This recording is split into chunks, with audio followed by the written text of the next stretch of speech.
அதனால ஆண்டவர் தொடர்ந்து நம்மை நடத்தும்படி, தொடர்ந்து கர்த்தர் நம்மை ஆசீர்வதிக்கும்படி, நம்ம அப்படியே கண்களை மூடி நல்ல ஒரு வேத வார்த்தையை கர்த்தர் நமக்கு தரும்படி, நம்மோடு கூட கர்த்தர் பேசும்படி ஒப்பு கொடுங்க.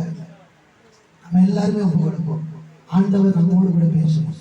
மனுஷன் அப்பத்தினால் மாத்திரமல்ல, தேவனிடத்தில் வருகிற ஒவ்வொரு வார்த்தையினாலும் பிழைப்பான் என்று சொல்லப்பட்டிருக்கிறது.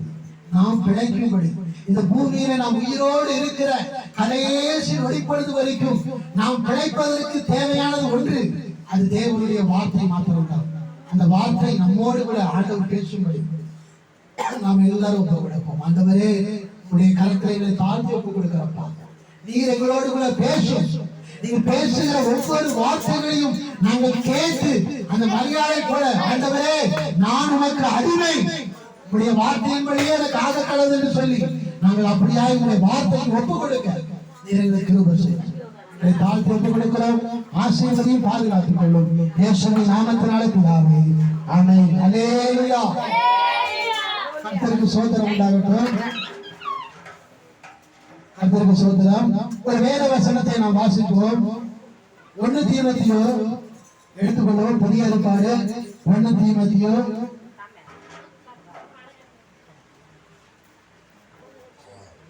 4வது வசனம், 4வது அதிகாரம் 12வது வசனம் வாசிப்போம். பக்கம் 288.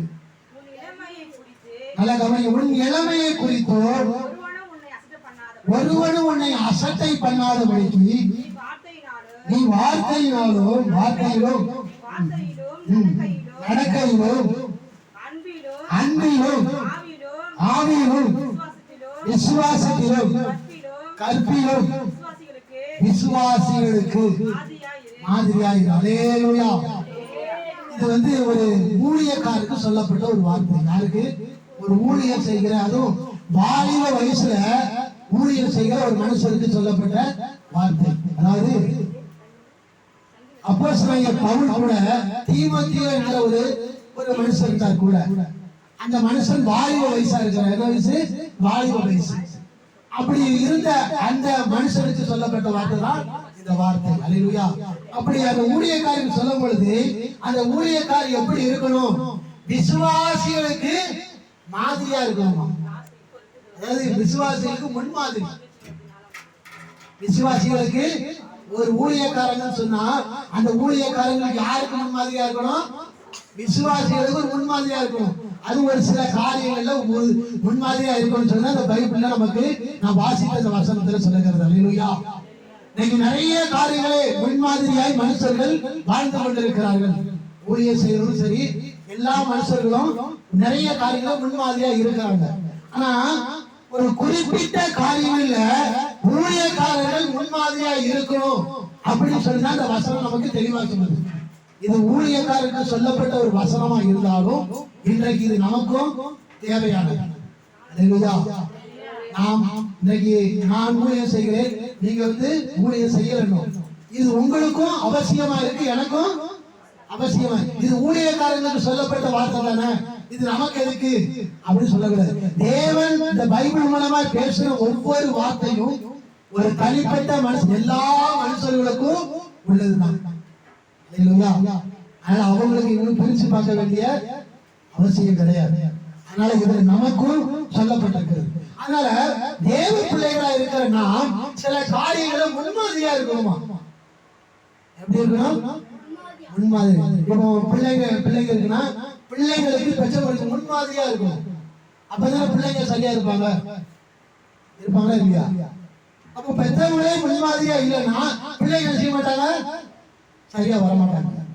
அதே போலதான் ஒரு விசுவாசியா இருக்கிற சபையில 10 பேர் வந்தாலும் சரி, 20 பேர் வந்தாலும் சரி, 100 பேர் வந்தாலும் சரி, 1000 பேர் வந்தாலும் சரி, 10,000 பேர் வந்தாலும் அந்த வருகிற அந்த ஜனங்களுக்கு முன்பாக இருக்கிற அந்த ஊழியக்காரங்க இப்படித்தான் இருக்கணும்னு சொல்லி சில கட்டுப்பாடுகள் இருக்கிறது. அதே கட்டுப்பாடு அவங்களுக்கு மாத்திரம் இல்லை, ஊழியக்காரங்க மாத்திரம் இல்ல, நமக்கும் அந்த கட்டுப்பாடு இருக்கிறது. அல்லேலூயா. நம்மை பார்க்கிற அந்த மனுஷர்களுக்கு நாம் வேதத்துல சொல்லப்பட்ட இந்த முன்மாதிரியாய் நாம் இருந்தா நம்ம பார்க்கிறோம் நினைச்சுவாங்க, அதை பின்பற்றுவாங்க. இயேசு இந்த பூமியில நமக்கெல்லாம் ஒரு முன்மாதிரி. இயேசு கிறிஸ்து இந்த பூமியில மனுஷனாய் வந்தார். மனுஷனா இப்படிதான் வாழ முடியும், ஒரு மனுஷனா இருந்தாலும் இப்படிதான் வாழ முடியும் சொல்லி ஒரு முன்மாதிரியை நமக்கு வைத்துட்டு தான் போனார். மனுஷனால வாழ முடியும். இயேசுவை போல என்ன செய்யலாம், சாப்பிடாம தண்ணி குடியாம 40 நாள் நினைச்சுதான் உபவாசம் பண்ணலாம். இதுக்கு முன்மாதிரியா இயேசு கிறிஸ்து இருந்தார். 40 நாள் நினைச்சுதான் ஒரு மனுஷன் 40 நாள் அப்பவும் தண்ணீரும் குடியாம உபவாசமா இருக்கலாம் முடியும். நிறைய பேர் சொல்லுவாங்க சாப்பிடாம இருக்க முடியாது, தண்ணி குடியாம இருக்க முடியாதுன்னு சொல்லுவாங்க. இல்ல, தண்ணி குடியாம இருக்க முடியும். அதுக்கு முன்மாதிரியார் இயேசு கிறிஸ்து. அது மாத்திரம் இல்ல, மற்றவர்களை நேசிக்கிற விஷயத்துல இயேசு கிறிஸ்து எப்படி இருந்தார், முன்மாதிரியா இருந்தார். துரோகியை நேசிப்பதிலையும், அதாவது துரோகியா இருந்தாலும் சரி, விரோதியா இருந்தாலும் சரி, இல்ல நல்லவங்களா இருந்தாலும் சரி, கெட்டவங்களா இருந்தாலும் சரி, அவரிடத்துல அன்பு கூறுவதில் இயேசு கிறிஸ்து செலுத்தினார். ஒரு மனுஷனா இருந்தாலும் நமக்கு முன்மாதிரியா இருந்தார். இப்படி இயேசு கிறிஸ்துவானவர் எல்லா விஷயத்திலும் நமக்கு எப்படி முன்மாதிரியா இருந்தார். அதே போலதான் நாம் என்ன செய்யணும், இயேசுவை ஏற்றுக்கொண்ட நாமும் நம்மளை பார்க்கிற ஜனங்கள், ஜனங்களுக்கு நாம் எப்படி இருக்கணும், ஒரு முன்மாதிரியா இருக்கணும். நம்ம இயேசுவை ஏற்றுக்கொள்ளாததுக்கு முன்னாடி நம்ம எப்படினாலும் வாழ்ந்திருக்கலாம். அது நம்ம சொல்லக்கூடாது, அதை நியாயம் பேசக்கூடாது. இயேசு கிறிஸ்துவை ஏற்றுக்கொண்டு வந்த பிறகு, இந்த சத்திய வேத வசனத்தை நாம் தெரிந்த பிறகு, நாம் மற்ற ஜனங்களுக்கு எப்படின்னா முன்மாதிரியா தரும். ஏன் முன்மாதிரியா போன வசனம் சொல்லுனா, அதாவது அந்த வசனத்தை மறுபடியும் வாசிங்க. உன் இளமையை குறித்து ஒருவர் என்ன செய்யக்கூடாதா, அசட்டப்படல. போதுமா? நல்லா கவலை. ஏன் முன்மாதிரியா வாழணும், ஏன் சொல்லுதுன்னா, மற்றவங்க நம்மளை பார்த்து அசட்டப்படக்கூடாது. என்ன பண்ணக்கூடாது, அசட்டனா என்ன தெரியுமா, மற்றவங்க நம்மளை பார்த்து புறக்கணித்தரக்கூடாது. புறக்கணிக்கவோ அவமரியாதையோ நம்மள நினைச்சக்கூடாது. அதுக்காகத்தான் இந்த முன்மாதிரியான செய்தியும். இன்னைக்கு நம்ம என்ன அவங்க புறக்கணிச்சுட்டாங்க அப்படின்னு வந்து சபையில உட்கார்ந்து அழுகிறோம். ஊழியக்காரத்தை சொல்லி என்ன புலம்புறோம். அவங்க என்ன புறக்கணிக்கிறாங்க, என்ன அவங்க அவமதிக்கிறாங்க, எனக்கு ஒரு மதிப்பு இல்ல, ஒரு மரியாதை இல்ல அப்படின்னு சொல்லி சபையில வந்து புலம்புறோம். சபையினுடைய ஊழியக்காரத்துல புலம்புறோம். அப்போ நான் முன்மாதிரியாய் வாழ்ந்துட்டா இந்த புறக்கணிப்பு நமக்கு வராது, இந்த அவமரியாதை நமக்கு வராது. அதுக்கு தான் முன்மாதிரியா இருக்குன்னு சொல்லி அப்போஸ்தலர் பவுல் தீமோத்தேயுக்கு சொல்லுகிறார். அதனால ஊழியக்காரர்கள் முன்மாதிரியா நிச்சயமாகவே இருக்க வேண்டும். அதே போல விசுவாசிகளா இருக்கிற நாமும் முன்மாதிரியா இருக்க வேண்டும். அல்லேலூயா. எல்லாருக்குமே இந்த வசனம் ஒரு ஊழியக்காரங்களுக்கு மாத்திரம் கிடையாது. இன்னைக்கு ஊழியக்காரங்க நிறைய ஊழியக்காரங்க இருக்காங்க. நீங்க எங்கும் பார்த்தாலும் இன்னைக்கு ஊழியம் என்பது மிக மிக கனமானதான். ஊழியத்தை பத்தி சொல்லும் பொழுது, அதாவது ஆண்டவருக்கு செய்யற வேலை. யாருக்கு செய்யற வேலை? ஆண்டவருக்கு நேரடியாக செய்யற வேலை. இந்த வேலைக்கு எந்த வேலையும் ஈடு கிடையாது. எந்த வேலையும் ஈடு கிடையாது. ஒரு மனுஷன் உண்மையாய் ஊழியம் செய்தா அவன் கடைசி காலத்துல, ஒரு கடைசி காலமா இருந்தாலும் சரி, அவன் உட்கார்ந்த இடத்துல அவனுக்கு எல்லாம் கிடைக்கும். உட்கார்ந்த இடத்துல சாப்பாடு தேடி வரும், பணம் தேடி வரும். ஊழியக்காரங்களா இருக்கும் பொழுது, ஆண்டவருக்கு வேலை செய்யும் பொழுது, அவங்க உட்கார்ந்த இடத்துல அவங்களை தேடி எல்லாமே வரும். இவங்க தேடி போக வேண்டிய அவசியமே கிடையாது. அது அவ்வளவு ஆண்டவர் கொடுக்கிற மரியாதை, ஆண்டவர் கொடுக்கிற கணம். அது ஊழியக்காரர்களுக்கு மாத்திரம் இல்ல, உங்களுக்கும் எனக்கும் சேர்ந்துதான், எல்லாருக்கும் ஒண்ணுதான். ஆண்டவர் ஊழியக்காரங்க விசுவாசம் பிரிக்க மாட்டார், பிரிச்சுல பாரபட்சம் பார்க்க மாட்டார். ஆனால் அதனால உங்களையும் ஆண்டவர் விசுவார் கடைசி காலமா இருந்தாலும் சரி உங்களை தேடி எல்லாமே வரும்படிதான் செய்வாரே தவிர என்ன செய்ய மாட்டார், வரவிடாமல் தடுத்து நிறுத்த மாட்டார். அதனால ஊழியம் செய்து அவ்வளவு ஊழியம் அவ்வளவு முக்கியம். ஊழியம் செய்து தவறு கிடையாது. இன்னைக்கு நிறைய இடங்கள்ல ஊழியத்துக்கு இன்னைக்கு காலங்கள் கடைசி காலம் ஆயிடுங்க, ஊழியத்துக்கு சில பேர் முன் வர மாட்டேங்காங்க. ஊழியம் செய்ய முன் வருவது கிடையாது. இன்னைக்கு ஊழியக்காரங்க பசங்க கூட என்ன செய்றாங்க, பிஇ படிக்கிறாங்க, வேற படிப்பு படிக்கிறாங்க, வேற படிப்பு படிச்சு வேற வேலைக்கு போக முன்வாங்க. ஆனா ஊழியம் செய்துக்கு ஏன்னா நான் பட்ட கஷ்டம் நீ படக்கூடாதுன்னு சொல்லி உலகத்தார் யோசிக்கிறது கூட இவங்க யோசிக்கிறாங்க. உலக வேலை செய்யறவங்க அப்படிதான் யோசிப்பாங்க, நான் செய்யற வேலை நீ செய்யாதப்பா, நீ நான் கஷ்டப்படுற மாதிரியே நீ கஷ்டப்பட, நீ வேற ஏதாவது படிச்சு நல்ல வேலைக்கு போ அப்படின்னு உலக மனுஷர்கள் சொல்லுவாங்க. உலக வேலையில இருக்கிறவங்க அப்படி சொல்லுவாங்க. ஆனா ஆவிக்குரியவர்கள் ஆவிக்குரிய வேலையை பார்க்கிறவங்க நீங்க அப்படிதான் செய்யறாங்க. என்ன செய்யறாங்க? நீ என்ன மாதிரி ஊழியத்துல வந்து சாப்பாடு வேணும் அது வந்து கஷ்டப்படாத, நீ நல்லா படிச்சு ஏதாவது நல்ல வேலைக்கு போ, லட்சக்கணக்கில் சம்பளம் வர வேலைக்கு போ அப்படின்னு சொல்லி அப்படிதான் படிக்க வைக்கிறாங்க. அப்படிலாம் நம்ம ஊழியம் செய்ய அப்படிலாம் இருக்கக்கூடாது.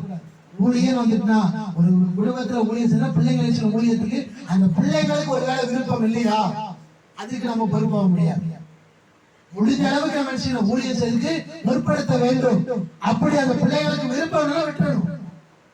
விருப்பம் இல்லாத பிள்ளை ஒண்ணும் கட்டாயப்படுத்தி ஊழியத்தை செய்ய முடியாது. அவங்களா இன்ட்ரெஸ்ட் எடுத்து வந்தா ஓகே, இல்லைன்னா விட்டுறணும்.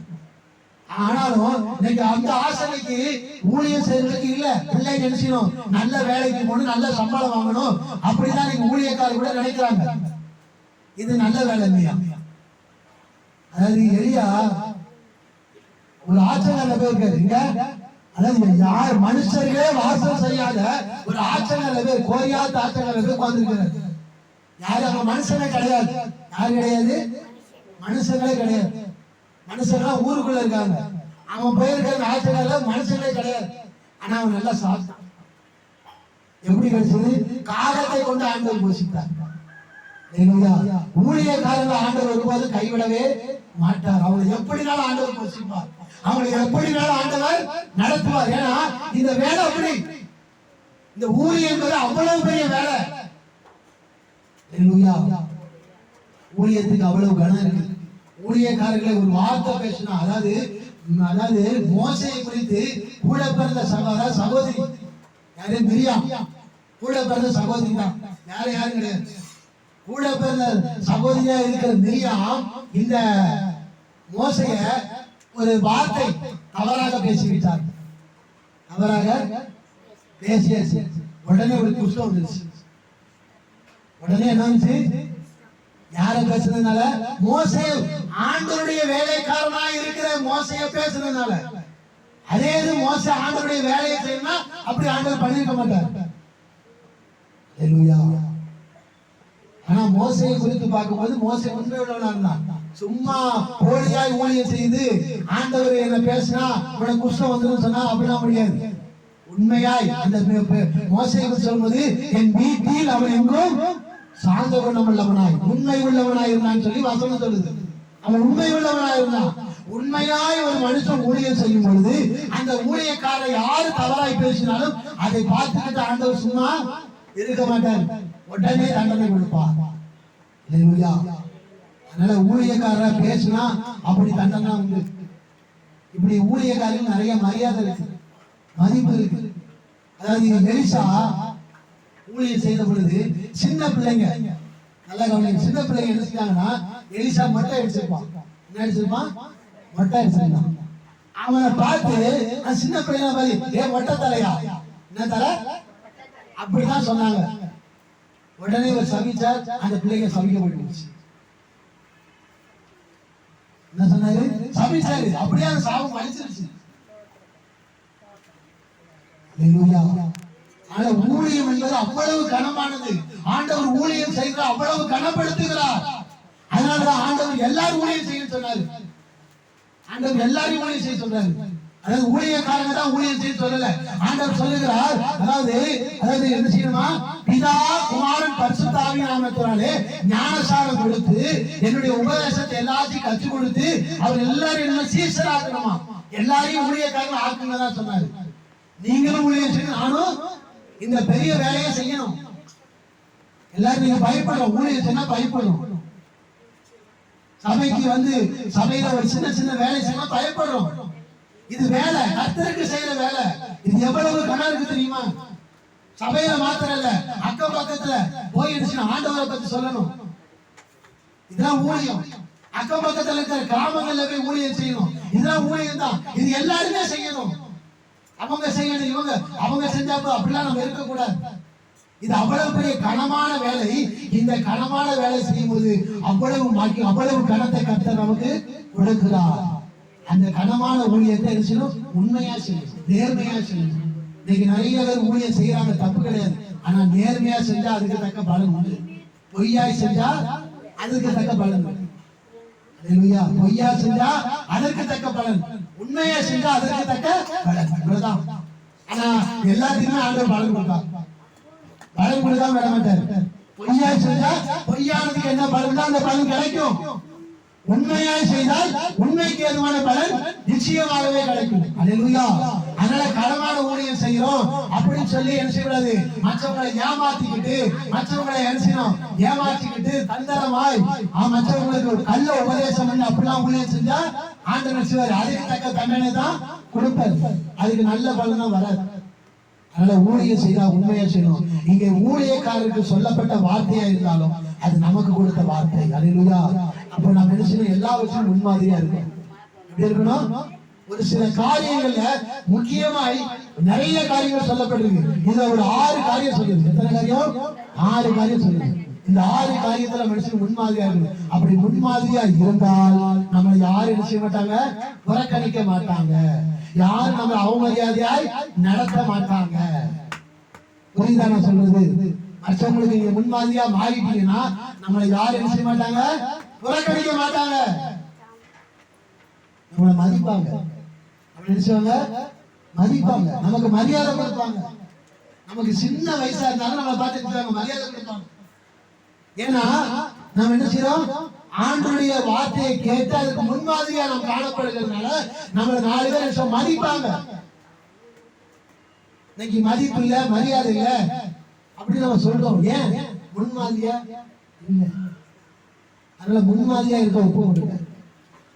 மற்றவங்களுக்கு இப்போ இங்க சபைக்கு வர்றோம், சபைக்கு வர்ற நாம முன்மாதிரியா பக்கத்துல இருக்க தனி முன்மாதிரியா மாறி பாருங்க, அவங்க கொடுக்குற மதிப்பு மரியாதை வேறு. நீங்க பழைய மாதிரியே இருந்தா அந்த மதிப்பு மரியாதை கிடைக்காது. அதுதான் முன்மாதிரியா இரு. எதுல முன்மாதிரியா இருக்கணும்? எல்லா காரியத்திலும் நிறைய பேர் இன்னைக்கு நிறைய பேர் அலங்காரத்துல முன்மாதிரியா இருக்காங்க. நிறைய அலங்காரம் பண்றாங்க.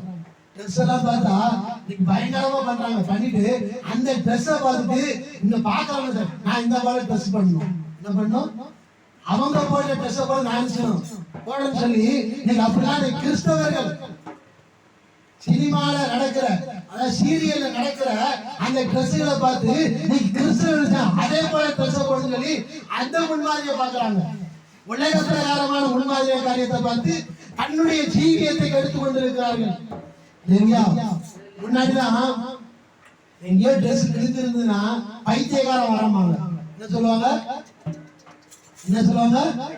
பைத்தியக்காரன் வராம ட்ரெஸ்ஸை கிழிச்சு போயிட்டு வராம அவன் நல்லவனா தான் இருப்பான். ட்ரெஸ் கிழிச்ச பைத்தியக்காரன் போல போய் இருக்கா பாரு அப்படின்னு சொல்லுவோமா சொல்ல மாட்டோமா? ஆனா இன்னைக்கு ட்ரெஸ் எல்லாம் கிழிச்சுட்டதுதான் பேசணும். அன்னைக்கு பைத்தியக்காரனா தோணுச்சு, இன்னைக்கு அது பைத்தியம் கிடையாது, அது மாடலாம். மாடம். ஆனா அன்றைக்கு ஒரு காலத்துல பைத்தியக்காரன் சொல்லுவாங்க.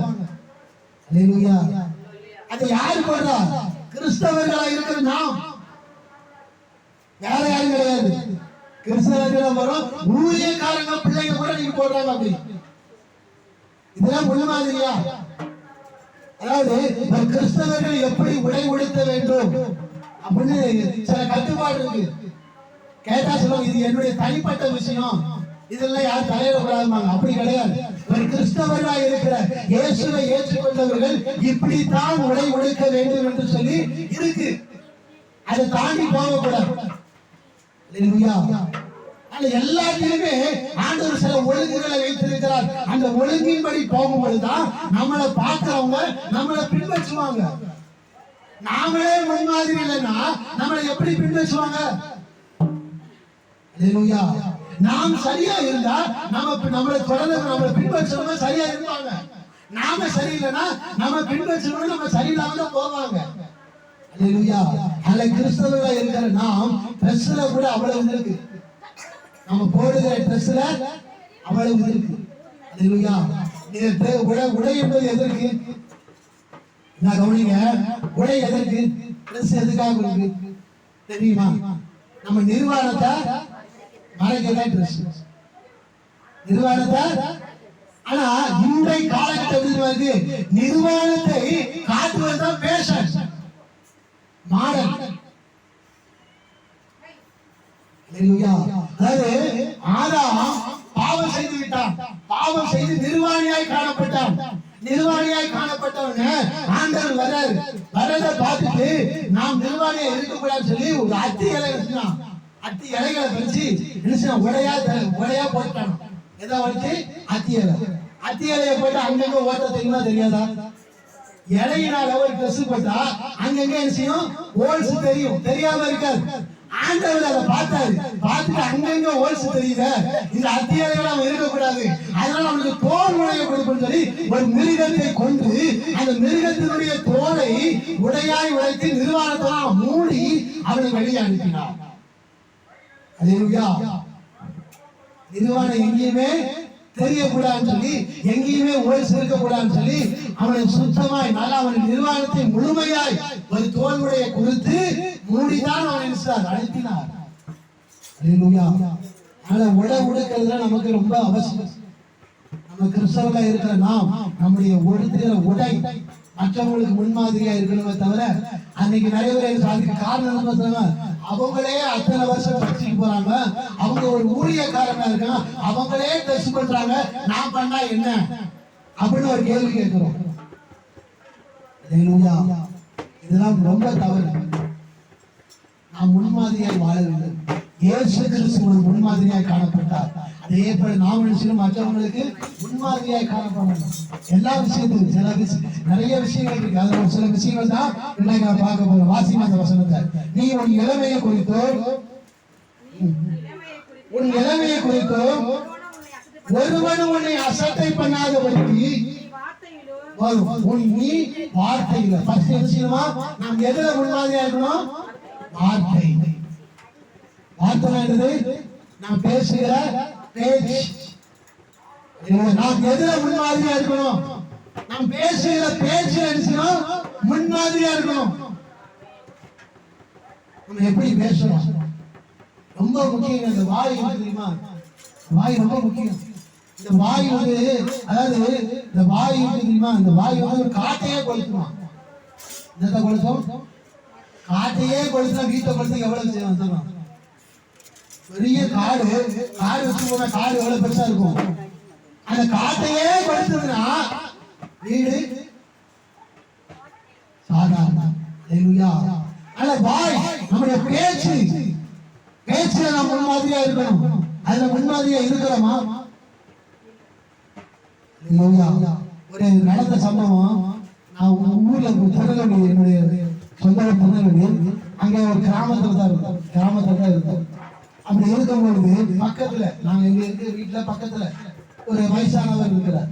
கிராமத்துல கொஞ்சம் அவங்க அவங்க ஏற்றுக்கொள்ளாததுதான் பேசுற பேச்சுலாம் நமக்கு தெரியும் கிராமத்துல எப்படி பேசுவாங்கன்னு சொல்லி. அப்போ கிராமத்துல கொஞ்சம் எது கேட்டாலும் இந்த வாய் தான் பேசுவாங்க. கெட்ட வார்த்தை சொல்லிதான் பேசுவாங்க. கெட்ட வார்த்தை ஈஸியா வரும். அப்போ அவங்களுக்கும் அது ஈஸியா அது வரும். ஏன்னா கிராமத்துல இருக்கவங்க அது தவறு தெரிஞ்சு தவறு பேசுறாங்களா, தெரியாம பேசுறாங்களா, தெரிஞ்சு பேசுறாங்களா நமக்கு தெரியல. அது எப்படி நமக்கு தெரியாது. ஆனா பேசுவார். அப்போ ஒரு நாள் என்ன, உடைய பேரை இவ்வளவு வேணா இருக்கா, இவ்வளவு வேணா மிஞ்சி கூட ஒரு 5 வயசு அது கூட இருக்க, 5 வயசுக்குள்ளதான் இருக்கும். அவன் என்ன செய்யறான், அவன் வீட்டுல இருந்து அவன் மகா பிள்ளை இருக்கு, அவன் வீட்டுல இருந்து வரான். வீட்டுல இருந்து தாத்தாவை பார்த்து ஓடி வரான். ஓடி வரும்போது கெட்ட வார்த்தை சொல்லிட்டு ஓடியாரான். என்ன வார்த்தை சொல்லிட்டு? கெட்ட வார்த்தை பேசிட்டு ஓடியாரான். உடனே இந்த தாத்தா பார்த்துட்டு கையை தட்டிட்டு அப்படி சிரிக்காரு. என்ன பண்ணாரு? சிரிக்கிறார். அப்படியே ஏப்பா என் பேரை எப்படி பேசுறான் பாரு, எவ்வளவு அழகா பேசுறான் பாரு அப்படின்னு சொல்லி சிரிக்காரு.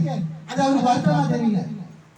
ஏன் கெட்ட வார்த்தை சொல்லி பேசுறான், அது அவருக்கு வருத்தமா தெரியல. ஏன் அவர் முன்மாதிரியே இல்ல.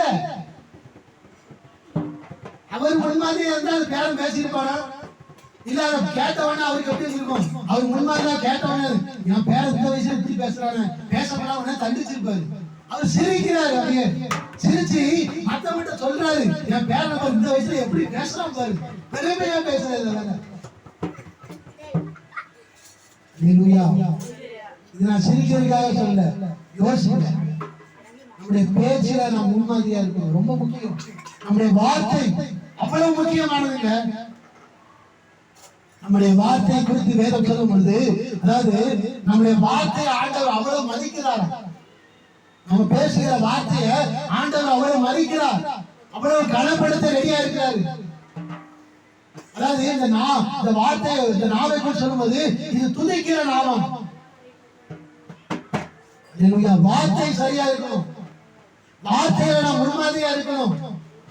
இதுவரைக்கும் நாம் எப்படி இருந்தோமோ அது விட்டுருவோம். ஆனா இனியாவது நம்முடைய வார்த்தை சரியா இருக்கா? ஒருத்தங்கிட்ட ஒரு வாக்கு கொடுத்தா அந்த வாக்கு மாறக்கூடாது. வாக்கு கொடுத்தா மாறக்கூடாது. இன்னைக்கு ஈஸியா மாறிடும். வாக்கு கொடுப்போம், கஷ்டப்படும் போது ஆண்டவருக்காக அதை செய்வேன், அந்த ஊழியக்காரருக்கு அதை செய்வேன், எதை செய்யணும் கஷ்டப்படும் போது நல்ல வாக்கெல்லாம் கொடுப்போம். ஆனா உயர்த்த வந்ததுக்கு அப்புறம் அந்த வாக்கெல்லாம் மறந்துட்டு என்ன செய்ய மாட்டோம், அதை செய்ய மாட்டோம். நீங்க நிறைய பேர் அப்படி ஒரு கூட்டம் இருக்கு. அதே போல கஷ்டப்படும் பொழுது என்ன சொல்லுவாங்கன்னா, நல்லா கவனிங்க, கஷ்டப்படும் போது நானும் ஒரு ஆசீர்வாதமா வந்த பிறகு இல்லாதவங்களுக்கு நினைச்சுவேன், என்ன போல கஷ்டப்படுறவங்க நான் பார்க்கும் பொழுது அவங்களும் நினைச்சுவேன், அவங்களுக்கு தேவையான உதவி எல்லாம் செய்வேன், நானும் அப்படிலாம் வாழணும் அப்படின்னு சொல்லி வாக்காய் ஆண்டவர்கிட்ட பேசுவாங்க. என்ன பேசுவாங்க? நாங்க ஆண்டவரே கஷ்டப்படுற ஆண்டவரே, இந்த கஷ்டத்தை நீக்கி ஒரு ஆசீர்வாதமா மாற்றும், நாளைக்கு என்னிடத்துல கஷ்டம் வரும்னு நினைச்சுவேன், அவங்களுக்கு நல்லா உதவி செய்வேன்னு சொல்லி ஆண்டவர்கிட்ட கேட்டு ஆசீர்வாதத்தை பெற்றுருவாங்க. ஆசீர்வாதம் மாறிடுவாங்க. மாறின பிறகு அவங்கள பார்க்கவும் செய்ய மாட்டாங்க. ஒரு வாக்கு கொடுத்தா அந்த வாக்குல கடைசி உங்களுக்கு உறுதியா இருக்கும். இதாங்க வார்த்தையில முன்மாதிரி. நம்ம ஒரு வாக்கு கொடுத்தாலும் சரியோ, நம்ம பேசுகிற வார்த்தை இருந்தாலும் சரி, அதுல முன்மாதிரியா இருக்கணும். நம்ம முன்மாதிரியா பேசுகிற பேச்சுல நம்ம முன்மாதிரியா காணப்பட்டா நம்ம பிள்ளைங்க நினைச்சுவாங்க, அவங்களும் அந்த பாதையில வருவாங்க. நாமளே வார்த்தையில தவறி கொண்டு வார்த்தையை நம்ம இன்னைக்கு ஒரு வார்த்தை பேசுறது, நாளைக்கு ஒரு வார்த்தை மாத்தி பேசுறது. நான் அப்படி பேசவே இல்லையே. ஒரு அப்படி சொல்றது, ஒரு அம்மா எனக்கு ரொம்ப கஷ்டமாயிடுச்சு. ஒரு அம்மா என்ன போன் பண்ணி பேசுனாங்க. அம்மா பேசுனாங்க, அதாவது ஆரம்பத்துல நான் முழுசா சொல்ல விரும்பல. ஆரம்பத்துல போய் பேசும்பொழுது அந்த அம்மா சொன்னாங்க, ஐயா எல்லாம் நான் பாத்துக்கிறேன் ஐயா, நான் எல்லாம் செஞ்சுருவேன் ஐயா அப்படின்னாங்க. அந்த இது முடிஞ்ச உடனே, அம்மா நீங்க இந்த மாதிரி சொன்னீங்களே, இந்த மாதிரி இப்படிலாம் தருவன்னு சொன்னீங்களே, நான் அப்படி சொல்லவே இல்லையே. ஆரம்பத்துல சொன்னாங்க நான் தந்துருவேன், அப்படி செய்வேன் இப்படி செய்வாங்க. ஆனா அந்த காரியம் முடிஞ்ச உடனே அந்த அம்மாட்ட பேசும்போது நான் அப்படி பேசவே இல்லையே அப்படிங்காங்க. நான் ஒண்ணுமே பேசல. அதுக்கப்புறம் நம்ம சாட்சிக்கு ஆளா இருக்கிறாங்க, இருந்தாலும் அது பேசி என்ன லாபம்? அது ஒரு பிரச்சனை கிடையாது. அப்படிலாம் வாக்கு மாறக்கூடாது. ஒருத்தன் ஒன்று பேசுறோம்னா அது நம்ம கஷ்ட சூழ்நிலை பேச, எந்த சூழ்நிலை பேசுறது அதை நிறைவேற்றும். அண்ணால் பிள்ளையே இல்லை, பிள்ளையே கிடையாது.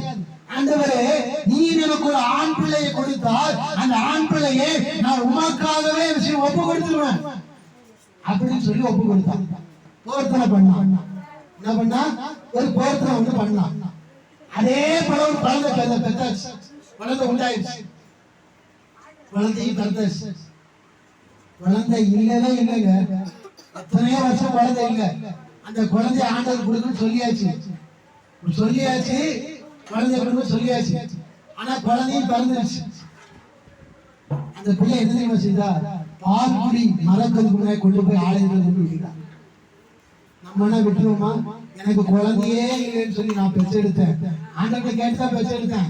இல்ல இருந்தாலும் இந்த குழந்தைய நான் கொஞ்ச நாள் வளர்த்துக்கிட்டேன். சொல்லுவோமா சொல்ல மாட்டோமா? கண்டிப்பா சொல்லுவோம். நம்ம அதாவது கொடுக்க மாட்டோம்னு சொல்ல மாட்டோம். நான் கொடுக்கிற ஆண்டவரே கொஞ்ச காலம் நினைச்சு நான் வளர்த்துக்கிட்டேன், கொஞ்ச காலம் நினைச்சுறேன் வளர்க்கிற, கொஞ்ச நாள் என் பிள்ளை என் கூட இருக்கட்டும் அப்படித்தானே சொல்லுவோம்.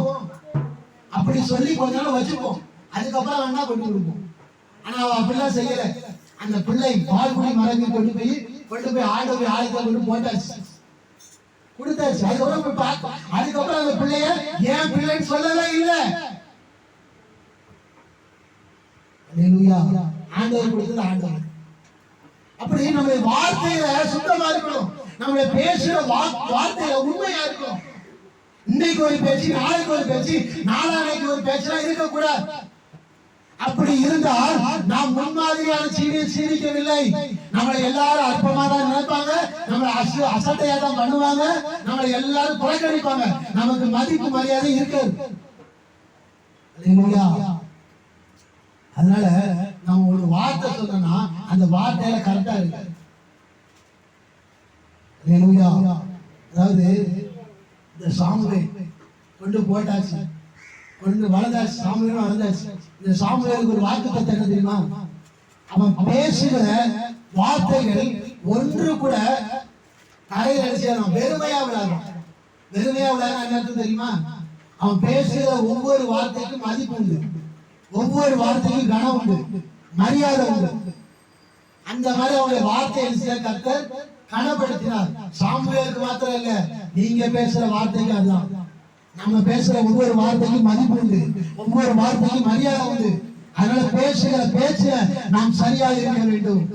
அதனால வார்த்தையில நாம் முன்மாதிரியா இருக்கணும். இன்னைக்கு ஒன்று பேச, நாளைக்கு ஒன்று பேசுனா நம்ம பிள்ளைங்களும் அப்படிதான் இருப்பாங்க. நம்மளை பாக்குறவங்களும் இந்த மாதிரி நேரத்து இப்படி பேசுனா இன்னைக்கு வந்து இப்படி பேசுறாங்க. அதெல்லாம் அசட்டெல்லாம் புரியுதா? அதாவது நேற்று பாரு இப்படி பேசுறாங்க அம்மா, இன்னைக்கு பாரு இப்படி பேசுறாங்க, இவ என்ன திட்டுவாங்க. அதான் அசட்டை பண்ணுவாங்க. அதனால நாம யாரிடத்திலையும் அசட்டை படாமல் இருக்கணும்னா நம்ம வார்த்தை, பேசுகிற வார்த்தையில முன்மாதிரியா இருக்கணும். முன்மாதிரியா இருந்துட்டா நம்ம பேசுறவங்க கேட்கிற மனுஷன், ஏப்பா நேற்று பேசுறது அப்படியே செஞ்சுட்டா பாரு, இவெல்லாம் மனுஷி சொல்லுவாங்களா சொல்ல மாட்டாங்களா? பேசுகிற வார்த்தையில நாம் முன்மாதிரியா இருக்க வேண்டும். அல்லேலூயா. இரண்டாவது சொல்லப்படுகிறது நடக்கை. நடக்க. முதலாவது என்னது? வார்த்தையில முன்மாதிரியா இருக்கு. இரண்டாவது என்னது? நடக்க. நம்முடைய நடத்தை எப்படி இருக்கு? யோசிப்பு நம்முடைய நடத்தை எப்படி இருக்கு? நடத்தை ரொம்ப முக்கியம். அதாவது வேதம் சொல்லுகிறது, உங்களுடைய நடத்தைகள் எல்லாவற்றிலையும் பரிசுத்தமா இருங்க. எப்படி இருக்கணுமா? நம்முடைய நடத்தை எல்லாம் எப்படி இருக்கணுமா? பரிசுத்தமா இருக்கணுமா? நம்முடைய நடத்தை சரியா இருக்கணும். நடத்தை சரியில்லைன்னா அவங்களை இந்த ஜனம் எப்படி நடத்தை கெட்டவன், நடத்தை கெட்டவன். நடத்தை சரியில்லைன்னா அவங்களுடைய பேர் என்ன? நடத்தை கெட்டவன், நடத்தை கெட்டவன். அல்லேலூயா. அப்ப நம்முடைய நடத்தையை நம்ம செய்யணும், சரி பண்ணணும். நம்முடைய நடத்தை இதுவரைக்கும் சரியில்லையா? நம்முடைய நடத்தையை சரி பண்ணுங்க. நம்முடைய நடத்தையை பார்த்து நம்முடைய நடத்தை முன்மாதிரியா இருக்கணும், மற்றவங்களுக்கு முன்மாதிரியா இருக்கணும். நம்ம நடக்கிறத பார்த்து என்ன, நம்மளை பார்த்தவங்க அதே போல நடக்கணும் ஆசைப்படணும். அது இல்லாம நம்ம நடக்கிறத பார்த்து ஐயா இவங்களை போய் நம்ம நடக்கவா அப்படிலாம் கேட்கக்கூடாது. அந்த மாதிரி நம்ம நடக்கக்கூடாது. நம்மளை பார்த்தா என்ன சொல்லணும்? இந்த அம்மா மாதிரி நடக்கணும், இந்த ஐயா மாதிரி நடக்கணும் அப்படின்னு சொல்லணும். அதாங்க ஆசீர்வாதம். அப்படி வாழ்றோமா? அப்படி வாழ இதான் தேவன் எதிர்பார்க்கிறான். தேவன் நம்ம இடத்துல எதிர்பார்க்கிறது. ஸ்கூலுக்கோ காலேஜுக்கோ எங்க போனாலும் சரி, அதாவது இயேசுவை ஏற்றுக்கொண்ட பிள்ளை எங்க போனாலும் சரி, மற்றவங்களுக்கு முன்மாதிரியா இருக்கணும். நம்முடைய நடத்தையை பார்க்கும் பொழுது அந்த கூட இருக்கிற விஷயம் மாறணும். அதாவது நிறைய பேர் சாட்சி சொல்றோம், போய் சாட்சி அங்கங்க நிறைய இடங்கள போய் சாட்சிலாம் போய் சொல்றோம். அது வேற பெருமையா பேசணும். நான் சாட்சி சொல்றது தப்புன்னு சொல்லல, சாட்சி சொல்றது தப்புன்னு சொல்லல. நீங்க எங்கனாலும் போய் சாட்சி சொல்லுங்க, அது தப்பு கிடையாது, தப்புன்னு சொல்லல. ஆனா சாட்சி நம்மளை பத்தி நாமே சொல்றது சாட்சி கிடையாது. நம்மளை பத்தி நாமளே சொல்ல சாட்சி கிடையாது, அது உண்மையான சாட்சி கிடையாது. நம்மளை பத்தி இன்னொருத்தவங்க சாட்சி சொல்லணும், அதான் நம்ம நடத்த. நம்மளை பத்தி அப்படி சொல்ல முடியுமா யாராவது? இப்ப நான் தான் இருக்கேன்னா என்னை பார்த்து நீங்க சொல்லணும். நீங்க கூட சொல்லணும், நீங்க சொன்னா கூட ஒத்துக்க மாட்டேன். நான் என்னை முன்ன பின்ன தெரியாதவங்க பார்த்து சொல்லணும், இவர் நல்லவர் சொல்லணும். அதான் நடத்தையில நான் முன்மாதிரியா இருப்பதுக்கு அர்த்தம். அப்படி நடத்த சரியா இருக்கா? நம்முடைய நடத்த முன்மாதிரியா இருக்கணும். ஏன்னா நம்மளாம் பாவம். அதாவது பாவம் செய்தவர்கள் தான், பாவத்துல வாழ்ந்தவர் தான், நான் இல்லைன்னு சொல்லல. ஆனா பாவத்துல வாழ்ந்து கொண்டிருந்த நாம், பாவத்திலேயே மூழ்கி கிடந்த நாம், இயேசு கிறிஸ்துவின் ரத்தத்தினால் சுத்திகரிக்கப்பட்டு, அவர் ரத்தத்தினால் மீட்கப்பட்டு, விடுதலையாக்கப்பட்டு, இயேசுதான் சொந்த ரட்சகர் என்று ஏற்றுக்கொண்டு அவரை பின்பற்றணும் வந்துட்டோம். பின்பற்ற வந்தாச்சு. இயேசு கிறிஸ்துவுடைய அந்த சுபாவம் முழுவதும் நமக்குள்ள வந்துருச்சு, வேற எங்கேயும் போகல, நமக்குள்ள வந்துருச்சு. அப்போ இயேசு கிறிஸ்துவின் சுபாவம் எல்லாமே வந்துட்டுனா நம்மளை நடத்த எப்படியாயிரும்? சரியாகுமா ஆகாதா? அதுவும் சரியாயிரும். அப்ப நம்ம நடத்த சரியாகும் போது பாக்குறவங்க என்ன செய்வாங்க? நம்மளை பின்பற்ற ஆரம்பிச்சுவாங்க. அப்போ நம்மளுடைய நடத்தை எப்படி இருக்கு அப்படின்னு நாம தான் யோசிக்கணும். அதனால சாட்சி சொல்றது தப்பு இல்ல, நம்மளை பார்த்து மற்றவங்க சாட்சி சொல்லணும். அப்படி சாட்சினா அதான் சாட்சி. நம்மளே போய் மைக்க பிடிச்சிட்டு நாமளே சாட்சி சொன்னா அது என்ன பிரயோஜனம்? அது ஒரு பிரயோஜனம். அதான் தப்பு. ஆண்டவர் செய்த நன்மையை செய்யறோம், அது தப்பு கிடையாது. அது தப்பு நான் சொல்லல, முழுமையான தப்பு நான் சொல்லல. ஆனாலும் நல்லா கவனிக்கணும், நம்மளை பற்றி மற்றவங்க சொல்றாங்களா இதை பார்க்கணும். நம்மை நாமே ஆண்டவர் சமூகத்துல வந்து தேவன் செய்த அவன் செய்த நன்மைகளை ஆலயத்திலிருந்து சாட்சியாக சொல்லுன்னு சொல்லி ஆண்டவர் சொல்லியிருக்கிறான். அந்த ஆலயத்திலிருந்து சாட்சி சொல்லணும், அது தப்பு கிடையாது. ஆனா நம்முடைய நடத்தை சரியா இருக்கா இல்லையான்னு சொல்லி எப்பொழுது தெரியும்னா, நம்மளை பற்றி மற்றவங்க நம்மளை குறித்து சாட்சி சொல்லும் பொழுதுதான் நம்ம நடத்தை அப்படின்னு சொல்லி தெரியும். நம்ம வேலைக்கு போறோமா, அங்க என்ன சொல்லணும்? நம்மளை பத்தி சாட்சியா சொல்லணும். ஒரு இடத்துக்கு நம்ம ஒரு வேலைக்கோ இல்ல எந்த இடத்துக்கு ஒரு மருமகள் எடுத்துட்டா, இது புகுந்த வீட்டுக்கு வராங்க. புகுந்த வீட்டுக்கு வந்த பிறகு என்ன செய்யணும்? அந்த மாமியார் அந்த மாமனார் பார்த்து என்ன செய்யணும்? சாட்சி சொல்லணும். மருமகளை பார்த்து மாமியாரை குறித்து மருமகள் சாட்சி சொல்லணும். இப்படி சாட்சி உள்ள வாழ்க்கை தான் நம்முடைய நடத்தை எப்படின்னு சொல்லி தெரியும். அதனால நம்முடைய நடத்தை எப்படி இருக்கிறது? நம்மளை பார்த்து யாரும் சொல்லக்கூடாது நீங்க நடத்தை கேட்டவங்க அப்படின்னு நம்ம பார்த்து யாரும் சொல்லக்கூடாது. அது பெரிய தப்பு. அது சொன்னா எவ்வளவு அவமானம் தான். அது அந்த வார்த்தையை நம்ம கேட்டா எவ்வளவு அவசியம். அப்படி சொல்லக்கூடாது. அது ஆண்டவர் விரும்புறார். ஆண்டவர் நம்மளை பார்த்து மற்றவங்க நினைச்சணும், ஐயோ இந்த அம்மா பாரு எப்படி நடக்கிறாங்க, இந்த ஐயா பாரு எப்படி நடக்கிறார் என்று சொல்லி மற்றவங்க நம்மளை நடத்தையை பார்த்து அதை நம்மளை முன்மாதிரியா வைத்து நம்மளை பார்த்து நடக்கும் போது ஆண்டவருக்கு அவ்வளவு சந்தோஷம் வரும். என் பிள்ளைகளை பார்த்து, என் பிள்ளைகளுடைய சாட்சியை பார்த்து இவர்கள் பின்தொடர்கிறான்னு சொல்லி அவ்வளவு சந்தோஷப்படுவார் ஆண்டவர். பெற்றவங்களுக்கு பிள்ளைங்களை குறித்து என்ன சந்தோஷம்? இதான சந்தோஷம். நம்ம பிள்ளைங்க 4 பேர் மதிக்கிறாங்க. நம்ம பிள்ளைங்களை 4 பேர் மதிக்கிறாங்க வச்சுக்கோங்க. 4 பேர் மதிக்கிறாங்க, உயர்த்துறாங்க.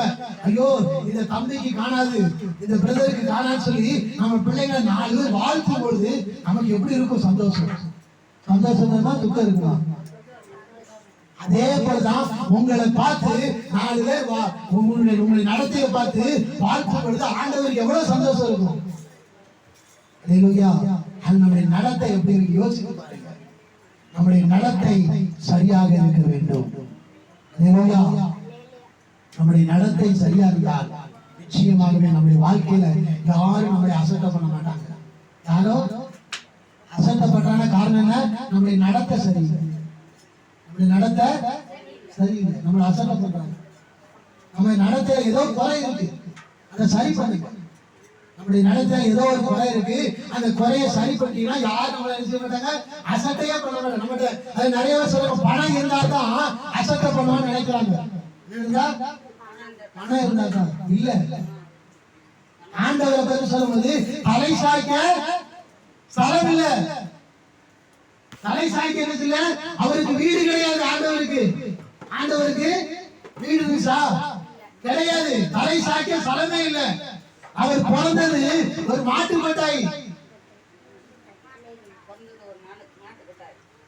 இறந்து அவர் கல்லறை அடக்கம், அது இன்னொருத்தருடைய கல்லறை, சொந்த கல்லறை கிடையாது.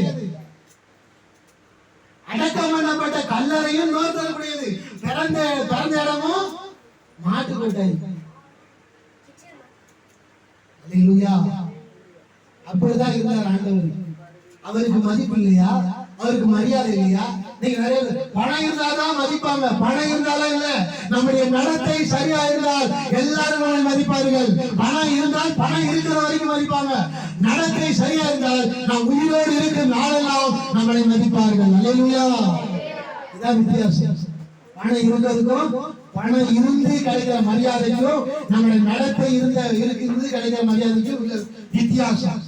அல்லேலூயா. நம்முடைய நடத்தை சரியா இருந்தா இந்த பூமியில இருக்கிற வரைக்கும் நம்மளை யாரும் அசட்டை பண்ண மாட்டாங்க. நமக்கு கொடுக்கிற மரியாதையை வேற. நம்முடைய நடத்தை சரியா இருக்க வேண்டும். அதனால நம்முடைய நடத்தை சரியாக இருக்க வேண்டும். நம்முடைய பேச்சு சரியாக இருக்கணும். மீதியா இருக்கிற காரியத்தை அடுத்த வாரத்துல பார்ப்போம். ஏன்னா நேரம் இல்லாதனால் நாம் முடித்திடலாம். அதனால நான் மற்றவங்களுக்கு என்ன செய்யணும்? முன்மாதிரியா வாழணும். அப்படி முன்மாதிரியா ஏன் வாழணும்னா, யாரும் நம்மளை அசட்டை பண்ணக்கூடாது, யாரும் நம்மளை அவமதிக்க கூடாது, மரியாதை இல்லாம நம்ம நடத்தக்கூடாது. அதுக்குதான் முன்மாதிரி. அப்புறம் எதுல முன்மாதிரியா இருக்குன்னா, நம்முடைய பேச்சுல முன்மாதிரியா இருக்கணும், நம்முடைய நடத்தையில முன்மாதிரியா இருக்க வேண்டும். அல்லேலூயா. அதனால இதுவரைக்கும் நம்முடைய பேச்சு சரியில்லை, பேச்சு ஒப்பு கொடுங்க. ஆண்டவரே, நான் இது சரியா பேசிருப்பா என்று சொல்லி ஒப்பு கொடுங்க. ஒரு திக்குவாயா இருந்த ஒரு மோசையுடைய வார்த்தை எப்படி இருந்துச்சு? திக்கும். அப்பான்னு சொல்லுக்கு 1 மணி நேரம் ஆகலாம். எவ்வளவு நேரம் ஆகலாம்? 1 மணி நேரம் விட்ட வேண்டியதான். நம்மளா புரிஞ்சு அப்பான்னு சொல்றான்ப்பா அப்படின்னு அந்த மாதிரிதான் திக்குவாய். யாருக்கு? மோசைக்கு. அந்த திக்குவாயா இருந்த மோசையே கர்த்தர் நல்ல வாயா மாற்றினார். திக்குவாயா நல்லா பேசும்படி செய்தார். அதே கருத்து தான் நம்முடைய வார்த்தையில நாம் சரியில்லைன்னா ஒன்று கொடுங்க. ஆண்டவரே, என் வார்த்தை சரியில்லாம இருக்குப்பா, இனி நான் சரியாய் பேசும்படி நான் ஒரு வாக்கு கொடுத்தா அந்த வாக்குல நான் உண்மையா இருக்கும்படி எனக்கு அப்படியா என் வார்த்தையை மாற்றும் என்று சொல்லி ஒப்பு கொடுங்க. என் நடத்தை இதுவரைக்கும் சரியில்லாம இருந்துச்சுன்னா என் நடத்தை என்ன செய்ய மாற்றுங்க, சரி பண்ணுங்க, நான் முன்மாதிரியாய் காணப்படும் சொல்லி ஒப்பு கொடுங்க. கர்த்தர் உங்களை ஆசீர்வதிங்க. எல்லாரும் ஒப்பு கொடுங்க. எல்லாரும் அப்படியே கண்காணி மூடி எல்லாரும் ஒப்பு கொடுங்க. ஆண்டவரே, நான் பேசுகிற வார்த்தையில நான் முன்மாதிரியா இருக்கணும்ப்பா. அப்பா இயேசுவே, ஆமென். என்னுடைய நடத்தையில நான் உண்மையா இருக்கணும் ஆண்டவரே. அப்பா இயேசுவே, இந்த பூமியில இருக்கிற கடைசி வரைக்கும் நடிப்பது வரைக்கும் என்னுடைய நடத்தையில நான் உண்மையா இருக்க வேண்டும். அதுதான் எனக்கு மரியாதை, அதுதான் எனக்கு கணக்கை கொண்டு வரும். பணம் எனக்கு மரியாதையை கொண்டு வராது. என்னுடைய நடத்தை மாத்திரம்தான் இந்த பூமியில இருக்கிற வரைக்கும் எனக்கு மரியாதையை கொண்டு வரும். ஒப்புக்கொடுங்க. என்னுடைய நடத்தை சரியா இருக்கட்டும் ஆண்டவரே. என்னுடைய நடத்தையை சரி பண்ணும் ஆண்டவரே. இதுவரைக்கும் என்னுடைய நடத்தை பரிசுத்தம் இல்லாமல், சரி உண்மை இல்லாமல், பரிசுத்தம் இல்லாமல், நேர்மையா இல்லாமல் இருந்தால் இந்த நாளிலே நான் ஒப்புக் கொடுக்கிறேன். என் நடத்தையை சரி பண்ணும் ஆண்டவரே. ஒப்புக் கொடுங்க. எல்லாரும் ஒப்புக் கொடுங்க. என்னுடைய நடத்தை சரியாய் மாறட்டும், என்னுடைய வார்த்தை சரியாய் மாறட்டும். ஒப்புக் கொடுங்க. இதுதாங்க நமக்கு கணத்தை கொண்டு வரும். இதுதாங்க நமக்கு மரியாதையை கொண்டு வரும், மதிப்பை கொண்டு வரும். யாரும் நம்மளை அசட்டை பண்ண மாட்டாங்க. இந்த 2 காரியத்தை முன்மாதிரியா மாறுங்க. படிக்கிற பிள்ளைங்க, வாலிப பிள்ளைங்க, உங்களோட சேர்ந்த நண்பர்களுக்கு நீங்க முன்மாதிரியா காணப்படணும். வாலிப பிள்ளைங்க, அந்த கூட இருக்கிற வாலிப பிள்ளைகளுக்கு முன்மாதிரியா காணப்பட வேண்டும். எல்லாரும் ஒப்பு கொடுங்க. ஆண்டவரே, நான் முன்மாதிரியா வாழ வேண்டும்ப்பா. அந்த தீமோத்தேயுக்கு அப்போஸ்தலன் பவுலை கொண்டு சொன்னீங்கப்பா. அதே தீமோத்தேயு அவன் எங்களுக்கும் அந்த வார்த்தையை சொல்லுகிறேன். நான் முன்மாதிரியா காணப்பட எனக்கு கிருபை செய்யும். இயேசுவே, எனக்கு கிருபை தாங்க ஆண்டவரே, எனக்கு கிருபை தாங்க ஆண்டவரே என்று சொல்லி எல்லாரும் ஒப்பு கொடுங்க. ஹல்லேலூயா, ஹல்லேலூயா. இயேசுவே, இந்த குற்றங்கள் கரைகள் எல்லாவற்றையும் கிருபையாய் மன்னிப்பீராக. மன்னிப்பு இந்த நாளிலிருந்து நாங்கள் சாட்சி உள்ளவர்களை வாழும்படி, உடைய நடத்தையிலே நாங்கள் உண்மை உள்ளவர்களை வாழும்படி கிருபை செய்வீராக. ஓ ஷாபாலா கதவாதியா பல்லக்கரமா, ஓ ரீகாரமா ரீபாலா கதவோடரமா கரமா, ஓ சந்தரவல்ல கரமா, ஓ ரீகாரமா ரீபாலா கரமா. ஆண்டவரே, நாங்கள் உம்மை மகிமைப்படுத்துகிறோம்ப்பா. நீரை சரி பண்ணுவதற்காக உமக்கு நன்றி. எங்களுடைய நடத்தையை சரி பண்ணுவதற்காக உமக்கு நன்றி. உங்களுடைய வார்த்தையை நீ சரி பண்ணுவதற்காக உமக்கு நன்றி. நன்றி ஆண்டவரே, நன்றி ஆண்டவரே, நன்றி ஆண்டவரே. சோத்திரம். நிச்சயமாகவே இந்த வார்த்தை வார்த்தையை கேட்டு ஒப்பு கொடுத்த ஒவ்வொருவரையும் ஆண்டவர் மதிப்புக்குரியவர்களாய் மாற்றப் போகிறார். உங்களை எல்லாரும் மதிக்கும்படி, நீங்கள் இந்த பூமியில உயிரோடு இருக்கும் நாள் வரைக்கும் உங்களுடைய மதிப்பு மரியாதைக்கு ஒரு குறை வராமல் உங்களை யாரும் வசத்தை பெண்ணாதபடிக்கு கர்த்தர் நிச்சயமாகவே உங்களை காத்துக் கொள்ளுவார். உங்களையும் என்னையும் கர்த்தர் நிச்சயமாகவே காத்துக் கொள்ளுவார். அப்படியே நாம் ஜெபம் பண்ணுவோம். பரிசுத்தமுள்ள ஆண்டவரே, உடைய கரத்தை ஒப்புக் கொடுக்கிறோம்ப்பா. அப்பா, இந்த நாள் வந்து என்னுடைய நடத்தையும் என்னுடைய வார்த்தையும் நீர் காத்துக் கொள்வதற்காக வந்து நன்றி செலுத்துகிறோம்ப்பா. இனி எங்கள் யாரும் அசட்டை பண்ணாத வரைக்கும், எந்த சூழ்நிலையிலும் யார் முன்னாடி நாங்கள் அசட்டை பண்ணப்படாத வரைக்கும் நீர் எங்களை பாதுகாத்து எங்களை நடத்துவதற்காக உனக்கு நன்றி ஆண்டவரே. என்னுடைய நடத்தையில நாங்கள் உண்மையாக இருக்க, எங்களுடைய வார்த்தைகளை எங்களுடைய பேச்ச நாங்கள் உண்மையாக இருக்க நீங்க கிருபை செய்து உடைய நாமத்தை மகிழ்படுத்துவதற்காக உனக்கு நன்றி. தொடர்ந்து நடத்தும் பெரிய காரியங்கள் செய்யும் இயேசுவின் நாமத்தினால பிதாவே. சேர்த்து சொல்லுவோம், என் ஆத்துமாவே கர்த்தரை ஸ்தோத்திரி, உங்களுடைய நாமத்தை சொல்லு. ஆத்துமாவே கர்த்தரை ஸ்தோத்திரி, கர்த்தர் செய்த சகல ஆமென். பிதாவாகிய தேவனுடைய அன்பும் கர்த்தராகிய இயேசு கிறிஸ்துவினுடைய கிருபையும் பரிசுத்த ஆவியானவருடைய அன்பியும் சதாகாலம் நமக்கு இருக்கிறது. ஆமென். எல்லாம் சேர்த்து சொல்லுவோம், அல்லேலூயா.